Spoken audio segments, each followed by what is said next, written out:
Hey besties, welcome to Cozy Chats. My name is Randy and I'm here to normalize a cozier way to do business for chronically exhausted entrepreneurs. But quickly, before we get into today's episode, I want to extend an invite to all the chronically cozy entrepreneurs out there looking for a community that understands them. I know how isolating it can feel to run a business while managing a chronic illness or neurodivergence, which is why I built the Chronically Cozy community for entrepreneurs where you can share your creations, connect, collaborate, and feel supported. If that sounds like your vibe, we would love to have you. Join us today at chronicallycozylife.com or through the link in my bio. Now, sit back, get cozy, and let's get into today's episode. Hello, besties. Welcome to Chronically Cozy Chats. My name is Randy, your cozy business coach, helping chronically ill and neurodivergent entrepreneurs build a business that actually works for their body and mind. Today, my guests are Avery and Kelly. They're the hosts of Wheel Talk podcast. I love talking to other podcast people because it's just so much fun. I love podcasting. And today we are going to talk about building community and creating space for disabled voices, because this is such an important topic and it's something that is so important right now. So get cozy and we're going to get into it. Hello, Avery Kelly. Thank you so much for being here. Thank you for having us. I'm This is excited to so chat with you great. This today. is I was saying to Kelly, this is the first time I've had 3 people in 3 Oh, different places. So that's really fun. Technology, it makes our life so great and so difficult at the same time somehow. This is true. Yeah, it really And I does. think, that is like a huge part of like what we're doing here, like with our podcasts and building the community, is like also getting into the technology of it all. But it's so great that we can all come together. I'm up in Canada. You guys are both down in the States. We said Ohio and New York. So we've got like all across the continent here. That's so lovely. Like, talk about building amazing community, right? for sure. Yeah. Absolutely. So, tell me a little bit about yourself. Yeah, I can start. I'm Kelly. I'm, as you said, based in Ohio. I'm a disability and rare disease advocate. So I co-host the podcast with Avery, as you had said, and just really passionate about using our voice to enact real change for the disability community and putting a face to rare disease and disability. So yeah. Mm. Can I ask what disease you have? Do you mind? Yeah. Yeah, no, so me and Avery actually live with the same ultra-rare neuromuscular condition. It's called congenital muscular dystrophy, Okay. specifically collagen 6. So that's kind of how we really bonded, and our story kind of first started with our paths crossing. Was learning that we both lived with this ultra-rare condition, and then kind of spiraled from there. So yeah, Awesome. How'd you guys meet? I mean, not awesome that you have those, but awesome that you guys right. met over it and were able to bond over it. Where did you guys meet? Yeah, so actually mentioned technology. Technology is what, sparked it for us. We met on a Zoom during COVID times Wow. for people living with CMD and, realized that we had a lot of things in common and just wanted to team up and really use our voices together to really make an impact. That's so amazing. I love it. And Avery, tell us about Yes, you. of course. So I'm Avery Roberts. I'm based in New York. Like Kelly said, we both live with an ultra rare form of CMD, of congenital muscular dystrophy, which leaves Kelly and I both as power wheelchair users. And yeah, like Kelly, I'm a disability and rare disease advocate. I'm really passionate about disability representation and disability inclusion done right and what that means, because I think everybody has a different kind of interpretation of it and how it kind of um presents itself in a bunch of different aspects and areas of our world, our society. And so, yeah, I'm really passionate about that. I'm a professional dancer in NYC, so I'm able to kind of bring that perspective to our work as well. And like I said, in all aspects of society, including the entertainment industry. Um, And yeah, just really excited to chat with you today. This is so fantastic. Yes, building community in all of these places, like there's just so many places where you just didn't see people with disabilities before. Like it just wasn't a thing. And like partially because of accessibility, partially because like the stigma of it all and the hiding of it. But now we're seeing so much more of it coming forth. Like again, lots because of this technology and stuff like that. So tell me a little bit about your podcast and how you guys started up with that. Yeah, so, kinda like you mentioned, there just really me and Avery felt like there really wasn't something, with the angle that we kinda wanted to create out there that existed that could really be a resource to kind of connect our community, and those living either with CMD, rare disease, or just disability as a whole, just kind of a new fun spin about our everyday lives and the things that we deal with, the good, the bad, the wild, whatever it may be, and just really cover topics that are often ignored or just really not addressed. So we just want to kind of make light of that, and Yeah. yeah, we wanted to be two strong females that are disabled that showing the world that you can still do amazing things. Love Yeah, that mic so drop. much. No. That just like warmed my heart. Like I love the fact that like people with disabilities are more able to speak up. We're like we're finding so many of these things that we thought were so rare are not quite as rare. We just didn't know a lot about them. I have hypermobility, something that's always been labeled as rare as well. But like I've met so many people with some form of it now. And just like we're just learning so much more about disability and how we can accommodate it. It's so great. I've been working really hard. I don't know about you with your podcast, but I've been working really hard on making it so that my thing is it's watchable and listenable and readable and getting it up my blog as well. And I was kind of a little bit cursing the fact that I feel that accessibility is important. 'Cause it's a lot of extra work and I get like it's hard to like get it all, but it's so important to make it something that everybody can be part of.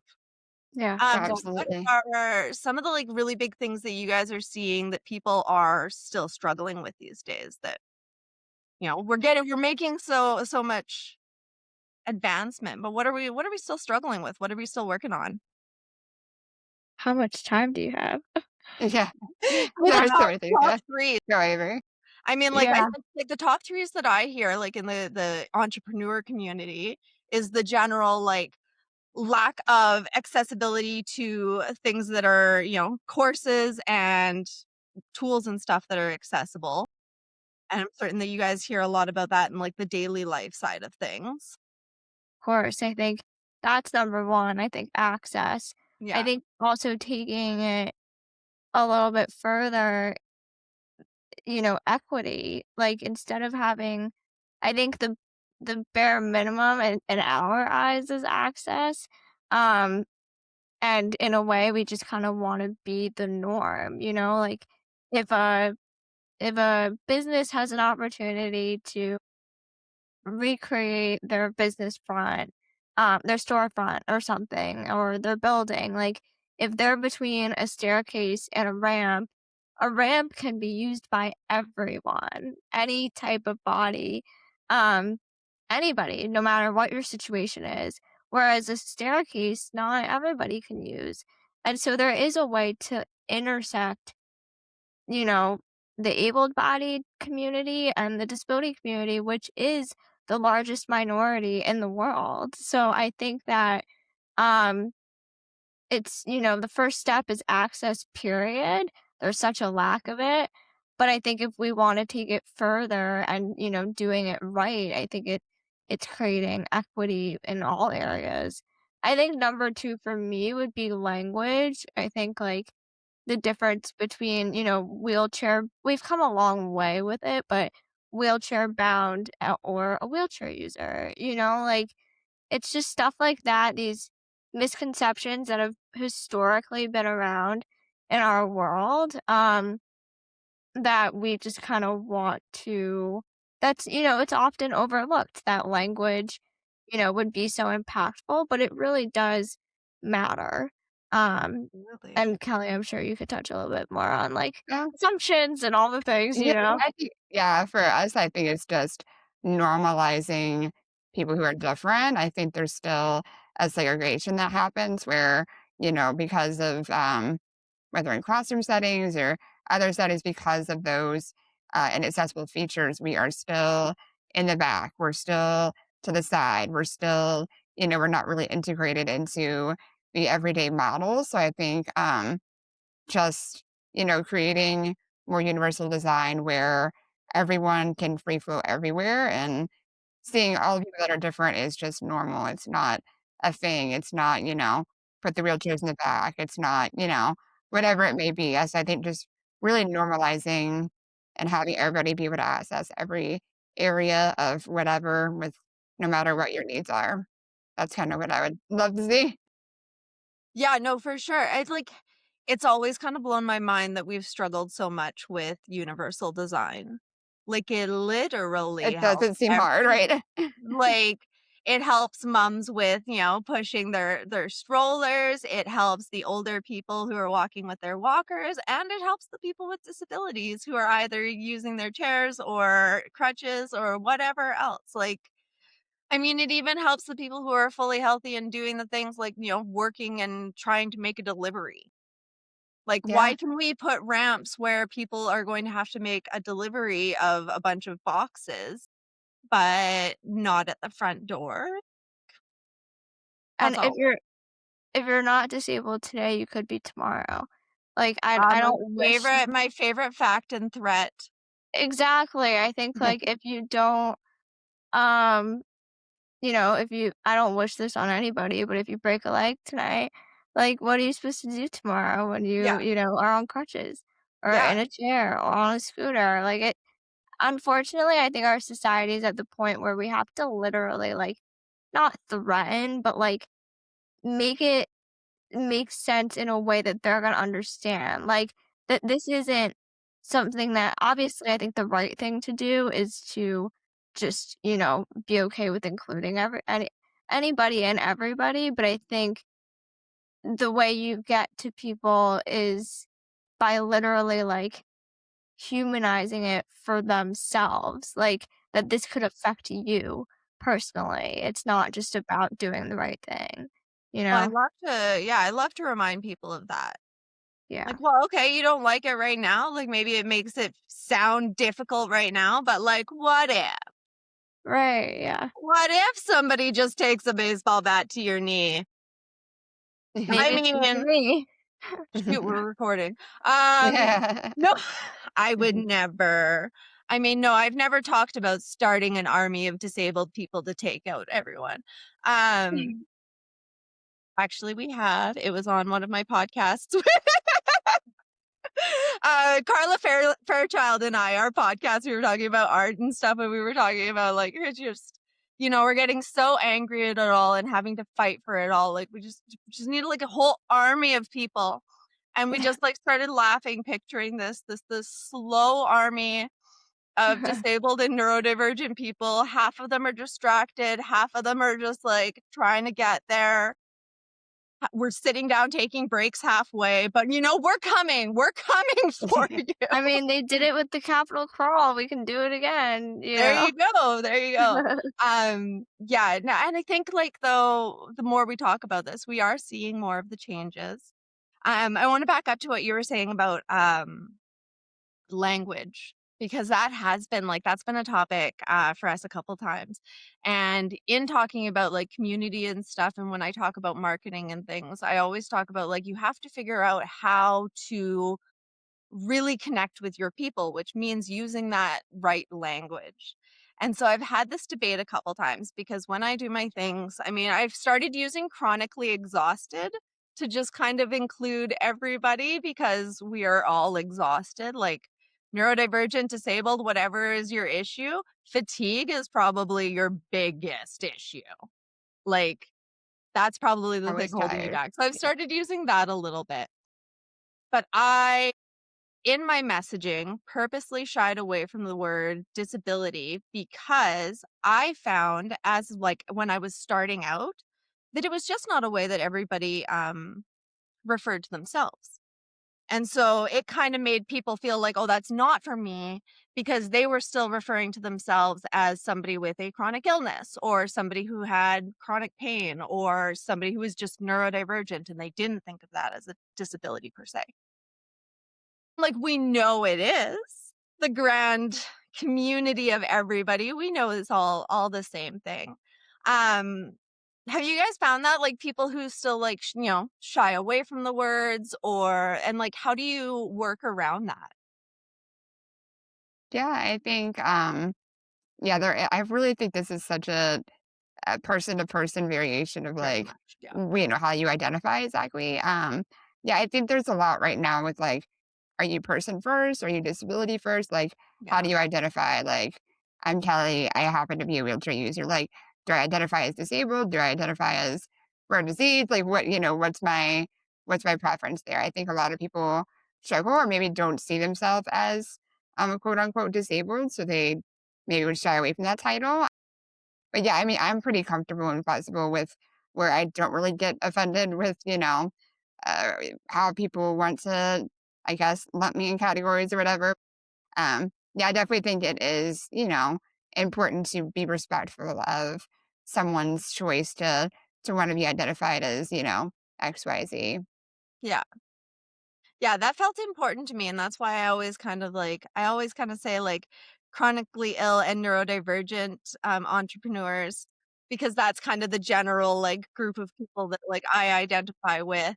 Um and I know that, like, people who do identify themselves as disabled will consider themselves also chronically ill or neurodivergent. They recognize that. But somebody who's chronically ill and doesn't consider themselves disabled, and, like, I remember, like, I struggled with that for a while because, I mean, like, I was never healthy, but, like, I didn't struggle a lot when I was a kid. I started struggling, like, in my 20s. I started dealing with chronic pain issues. And so I just for a while considered it as I had chronic pain issues. And then, like, it kinda surmounted to, like, "Oh, okay, no, this chronic pain issue is caused by a chronic illness. I am chronically ill." And that was, like, a weird one even to, like, accept.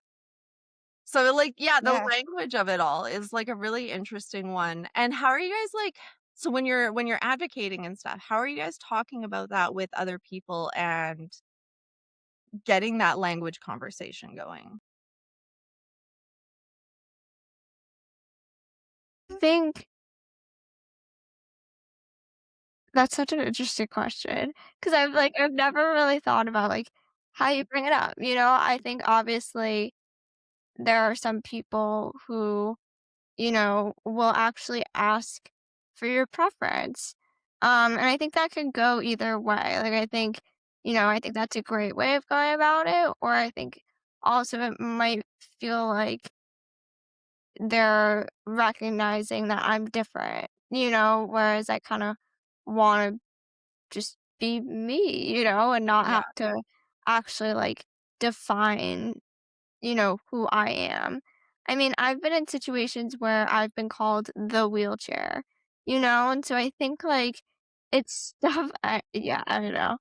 Um, so I think, like, it's just also, like, society having to be okay with, like, unlearning those, um, misconceptions, like, and also just looking past what they see as limits, which, really are, and I think you define, how your disability or rare disease or chronic illness, like, defines you, and how it limits you, and so I think it's first important for people to look past, the mobility device, look past the chronic illness and just look at the person as a person, absolutely. and to us it seems like common sense, but, you know, we haven't gotten there yet as a society, and so, I think, like, it's stuff like that. I think it's also, like, with mine and Kelly's advocacy work and our public speaking that we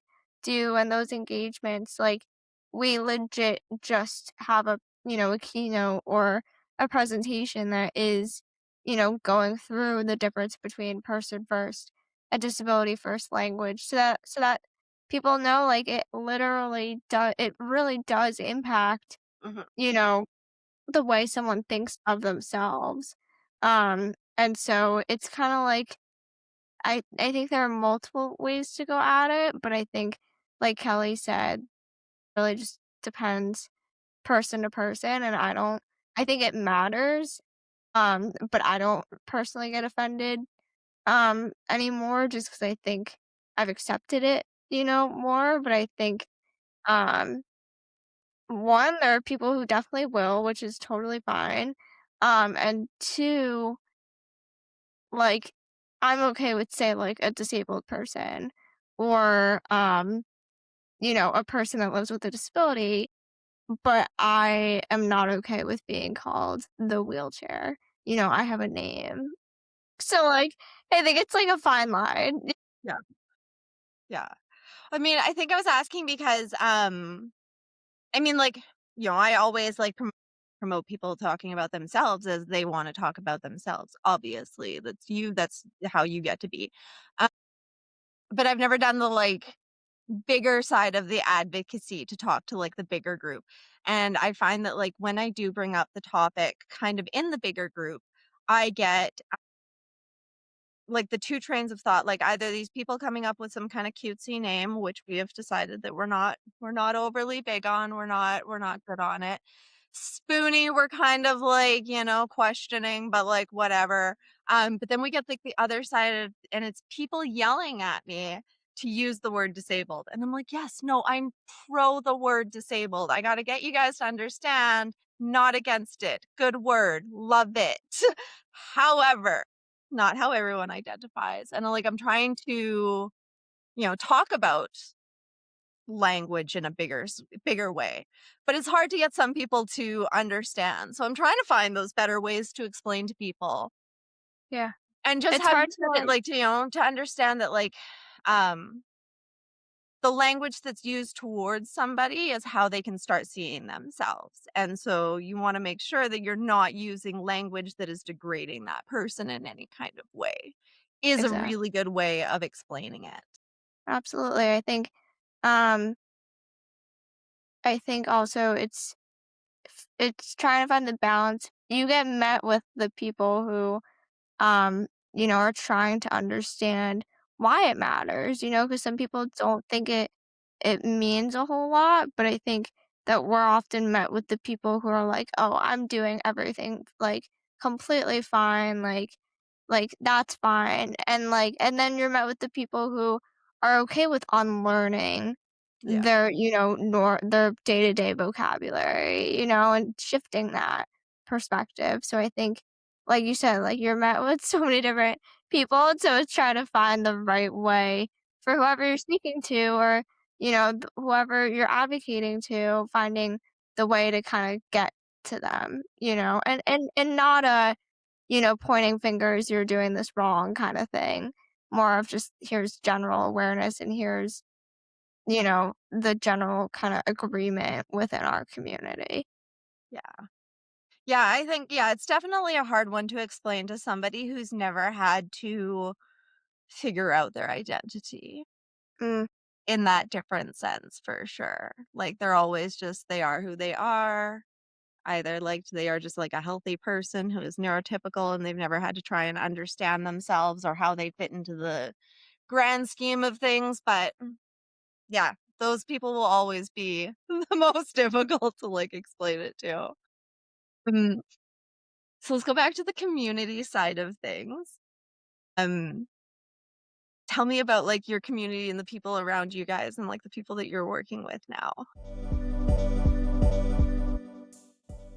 Hey there, bestie. Sorry to interrupt the show, but I'm building something so cozy and I just couldn't wait to tell you about it. If you're loving the cozy vibes of today's episode and wondering how you can make your business feel this cozy without using up any more energy, I would like to invite you to the Cozy Content Creators Club. This is on top of the community that I told you about earlier. It is a low commitment group coaching container and content library designed to help you build a business that works with your energy. As a member of the club, you get access to monthly group coaching and workshops that are created for the tired and busy entrepreneur, including our cozy CEO days and quarterly planning sessions to help you stay consistent with your content, and the Resource Nook with all my best tools, templates, and resources. So if you're ready to make your business feel a little cozier, sign up for the Cozy Content Creators Club today.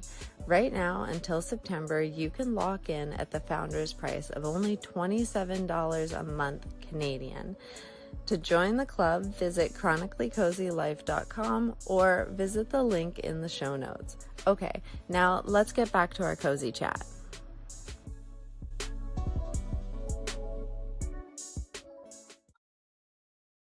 Yeah, for sure. So, our podcast has been able to help us better connect with our little niche community that we kind of created, and we're so grateful to have that following. Yeah, it's really. I mean, we are ultra rare, so we are kind of scattered about. We're not usually in the same vicinity. Usually, states, miles, countries away. So it's been really neat to kind of have that that element and that connection to still bond us and be able to, um and also, like, connect others that are like, "Hey, I never knew, like, I had this person nearby me," or whatever it may be. It's just those little, bonds that we can kinda help build that community out. Yeah, it's been super rewarding, and really we're just grateful to be a part of it and to help keep connecting others, 'cause it's just so important to find those people that really get you on a level that's really just like an unspoken level. Like, they just get it, like they're doing and dealing with the same things as you, and that just really, it means everything. Like, So much. um, yeah, it really does. Another thing that, like, the normies are never gonna understand is that connection. Like, they'll always, like, be like, "Well, family's important," and I'm like, "No, the people who really understand me, the people who get me, they're important. They're the ones Right. that I'm, like, really connected with. They're the ones that I wanna stand up for," because, like, I don't know about you, but my family's never really understood me per se. Like, it's doesn't make sense to them because they're not the same as me. Um, but yeah, connecting with this community has been just life changing. Like, it's helped me understand more about who I am, like, in connecting with other people. I'm sure for you too, like, with having, like, rare conditions, like, it helps you understand more about your condition when you meet more people. I've learned so much more about my condition from the other people that I've met than any doctor ever. Right, I'm gonna say it's better sometimes. Yeah. Not to Yeah, discredit yeah, that, they've but just had better information for sure. Like, they get it. Like, they can describe the pain, and I'm like, "Yes, it's that. What is that?" And then they tell me, and I'm like, "Okay. Why did I ask 3 different doctors that, who have big educations and all?" And they were just like, "I don't know, maybe it's anxiety." Like, I think we could just be doctors at this point. I Yeah, where's legit our degrees? Yeah. I legit could have I it took 17 years to get a doctor to give me a proper diagnosis and agree with what I had already known for at least 7 of those years.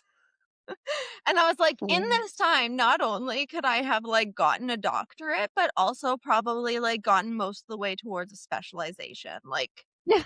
are y'all kidding me? Like, if I had the energy, Yes, exactly. I don't have the energy because I've been too busy figuring myself out. Yeah. Mhm. Yeah. What kind of, like, outside of your podcast communities have you guys connected with?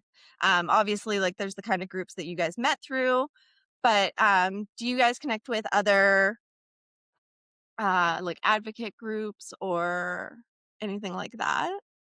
Yeah, so Kelly and I do a lot of advocacy on Capitol Hill. So it's kind of like our rare disease group there.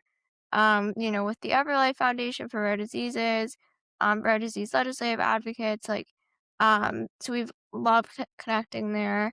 I think social media has played a huge role in it.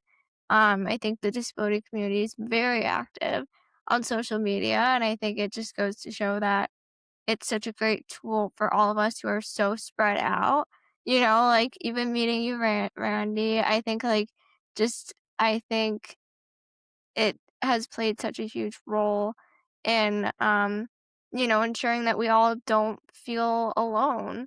And then also it just as like an awareness tool as well.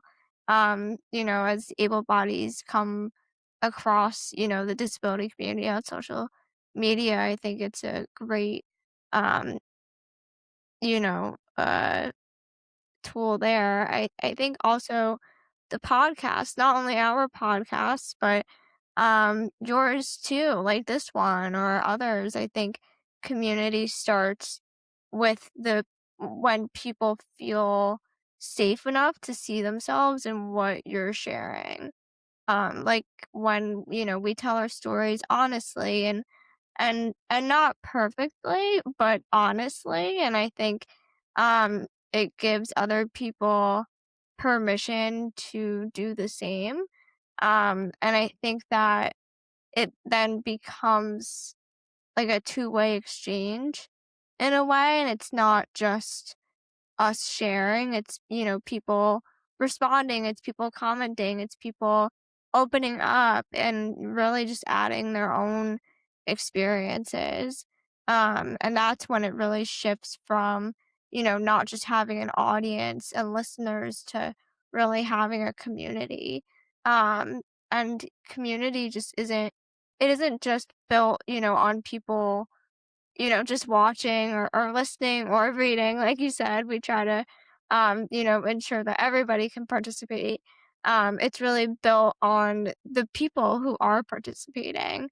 And that is kind of a way that storytelling really opens up the door for a lot of things. It brings us all together. It makes us feel safe. It makes us feel understood. Like that is 100% like why I started this podcast.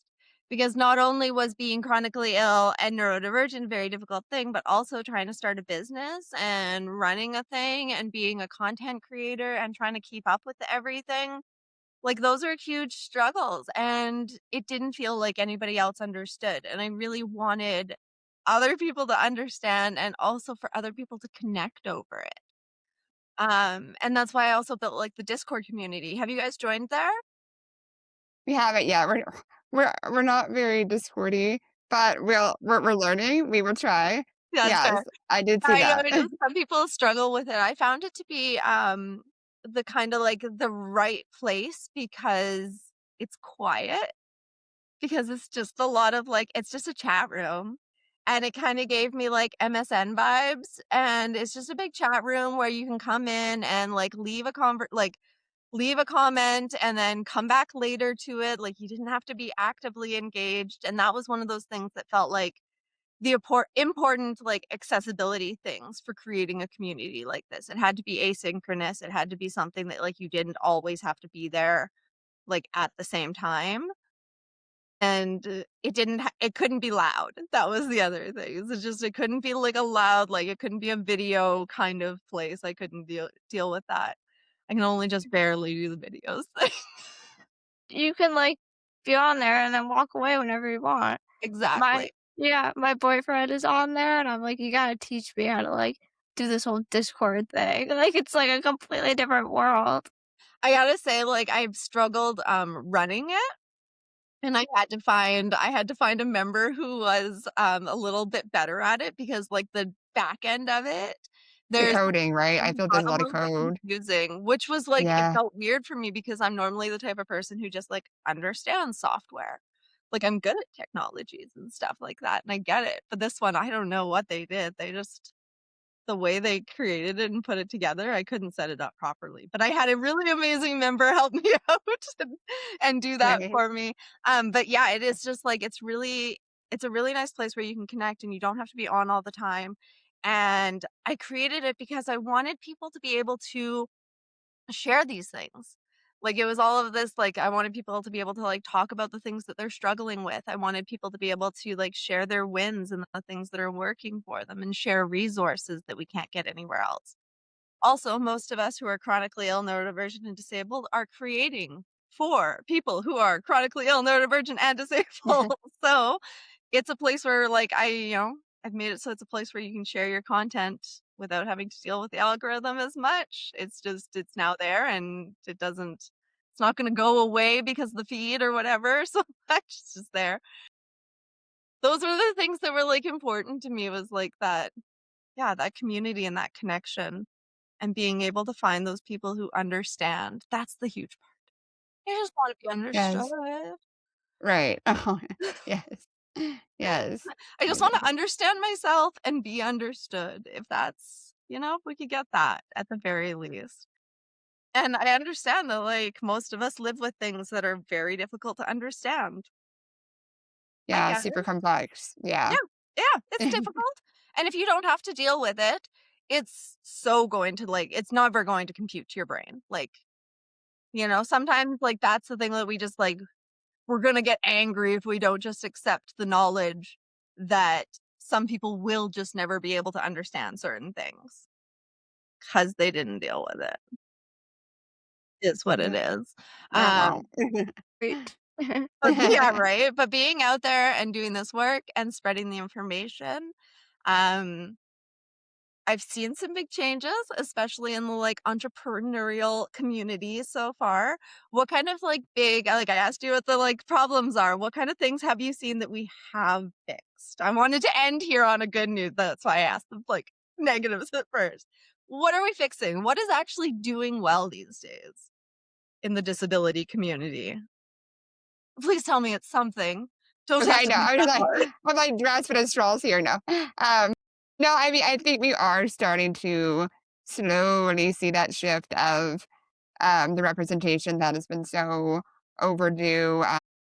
Seeing commercials, seeing media, seeing people that are, um, some type of people that are different being recognized in those roles and in movies or Broadway. It's just like really slow and it's so long, but um, I think that they're starting to, crawl up and get into those. But yeah, I think so. I hope that people can start seeing themselves. Been any shows lately that you've seen that you really liked the representation in?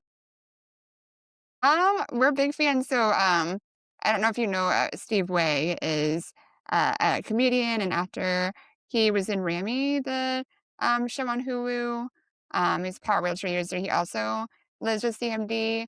So he executive produced Good Bad Things, which is on Hulu, which is a really just like raw, honest um, portrayal of what everyday life with a neuromuscular condition looks like.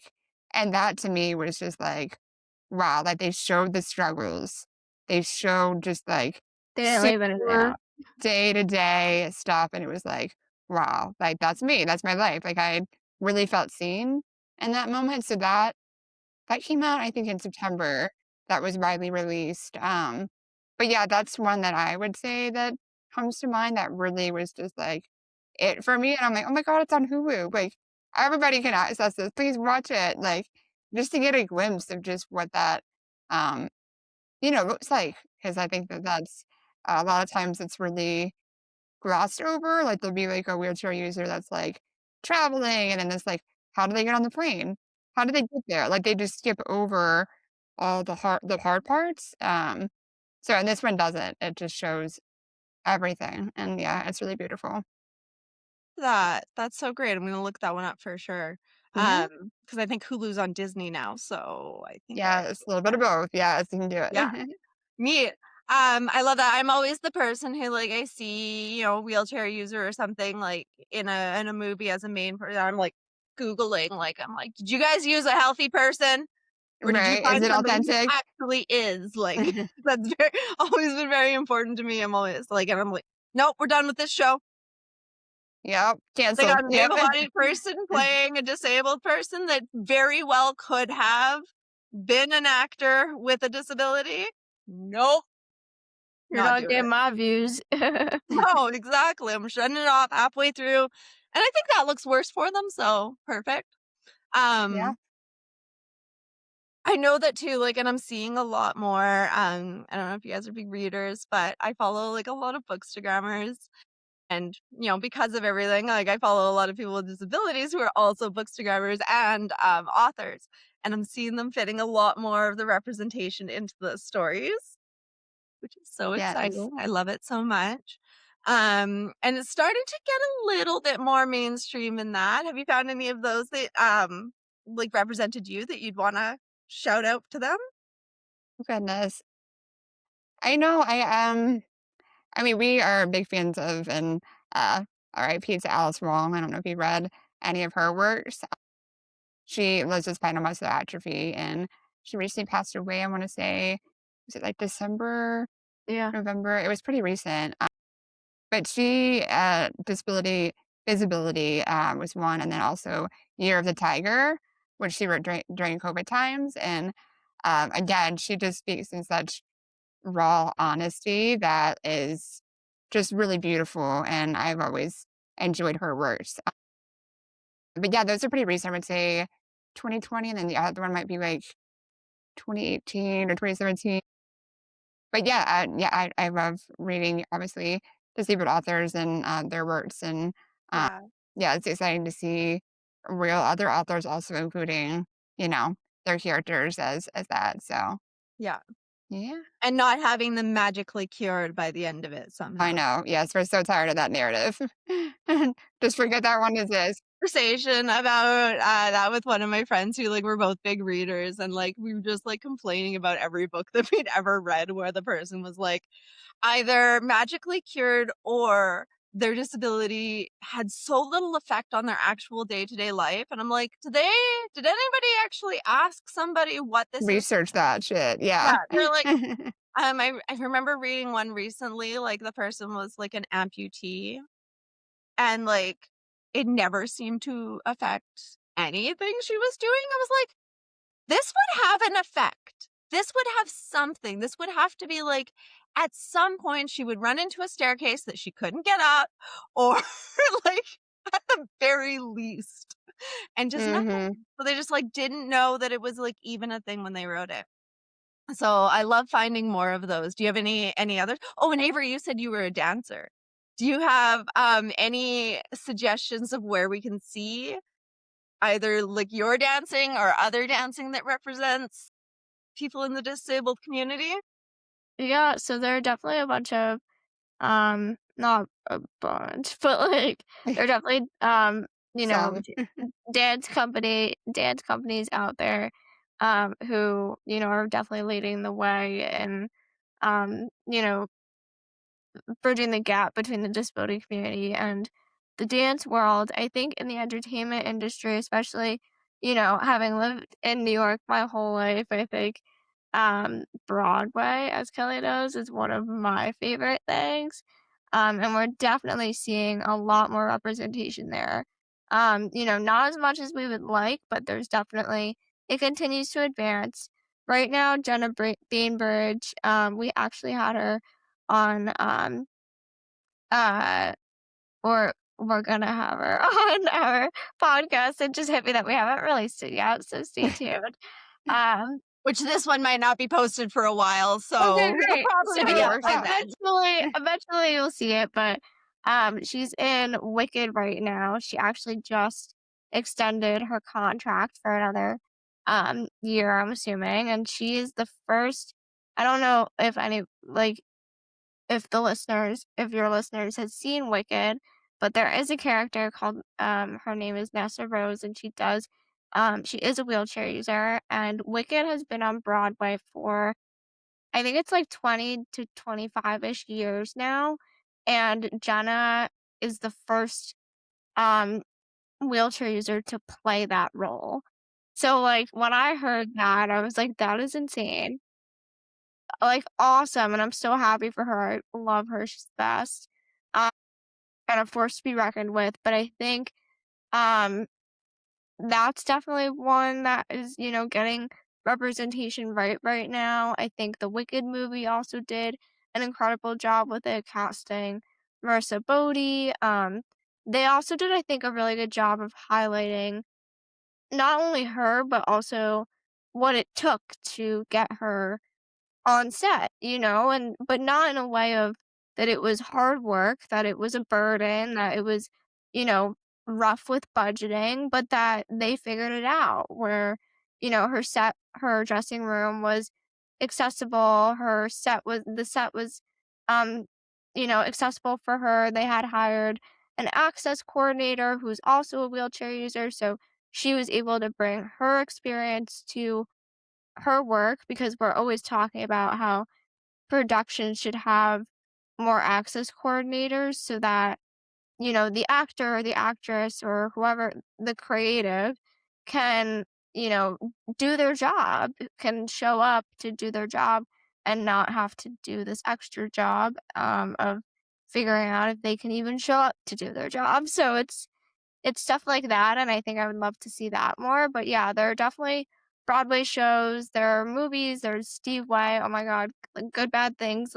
Kelly said, we're a little biased because he's our friend, and it's like it's a great movie, and I would encourage anybody to watch it. It's just really powerful and really nothing that we've ever seen before, and, knowing Steve, this is the first of many, and hopefully, we're gonna start to see more of this, in our industry, and I can feel it. I think it's coming, but I think it's just kinda all about doing it right and ensuring that we're seeing it in front of the camera or on stage, authentically, but also backstage as well, making sure that the disability community is in the writer's chair, is in the writer's room, who's in the director's chair, so that they're really authentic, like you said. I think that's so important. Love that. I'm so glad we are seeing a little bit more of it. Still not enough, but a little bit more. And I know that it's got Slowly a but surely. slow progress. We move slowly. So I understand that it's gonna be slow progress, right? Uh, but we're seeing it and we're seeing the like minds change and the opinions change of it. And I hope that we keep seeing these changes. And I hope that we keep seeing these adaptions and stuff being made in all of the places, just generally. So great. Thank you, ladies, so much for being on the podcast. This has been so great. I love talking to you. Please, can you give us like all of the places to find you? Yeah, so, personally, I'm at the Kelly Berger on all platforms. Our podcast as a whole is just at the Wheel Talk Podcast. I'd love for you to check it out and give it a listen, give it a watch, however you, um, absorb your podcast. Yeah. And on, my personal platforms or accounts or whatever, you can either find me as Avery Roberts or Avery.Nicole. And then, like Kelly said, we'll talk and the we'll talk stuff. Amazing. But yeah, we love connecting with other people in the community. And so yeah, please don't hesitate to reach out. Yes, love it so much. So please go listen to their podcast, come join the community. And we're gonna just keep doing all of the hard work to hopefully make it a little bit easier for the next generation. Because that's all we can do really, Yep. right? I know. We So got yeah. small steps. We're doing it. Yeah, thank you again so much for being here. Love it. If anybody else ever wants to come and share their story, please look for the link in the description to fill out the application. Give the show a like and subscribe, and I'll see y'all next week. Bye.